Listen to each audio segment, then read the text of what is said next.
Your bot just backtested at plus 32%. You went live and lost 8% in 2 weeks. The code didn't change. The market did. So what happened? You've got bot bias, and it's costing you real money. Welcome to FinTech Bot Focused, where we talk about trading bots, AI automation, and everything in between. If you're building strategies or trying to avoid blowing up your account, hit that subscribe button because today we're auditing your bot in under 7 minutes. Let me break down the 3 silent killers hiding in your backtest right now. The first one is called overfitting. Your bot looked at the last 2 or 3 years of market data and basically memorized it. It found the exact parameters that worked beautifully from January 2022 through December 2024. But when January 2025 rolled around, the market regime shifted. New volatility patterns, different trend structures, and suddenly your bot's beautiful logic stops working. The fix is walk-forward validation. You train your bot on older data, test it on fresh data it has never seen before, and see if it still performs. If the results drop significantly, you have an overfitting problem. Now here's where it gets really interesting. Bias number 2 is called look-ahead bias, and it's sneaky. Your strategy says buy at the close of the day if certain conditions are met. Sounds fine, right? Except your backtest knows the closing price before your bot places the order. In live trading, you find out the close price happens after market hours. You can't actually trade on information you don't have yet.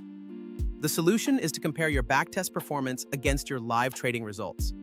If live is performing way worse than backtest, look-ahead bias is probably the culprit. And this is the part most people overlook. Bias number 3 is survivorship bias. Your backtest probably tested on every stock trading today. But that stock that crashed 90%?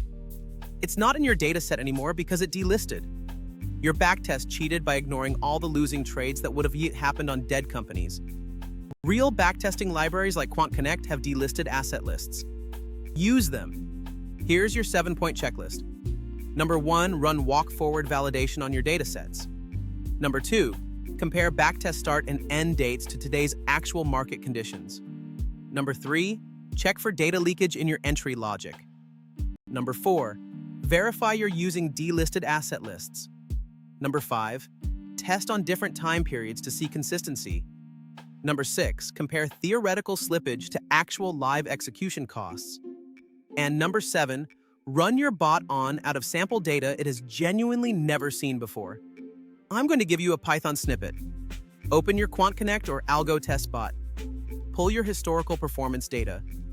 Run a walk-forward test by splitting your backtest into 4 quarterly chunks. Train on quarters 1 and 2, test on quarter 3, then roll forward. If quarter 3 performance is within 15% of your training performance, you're probably okay.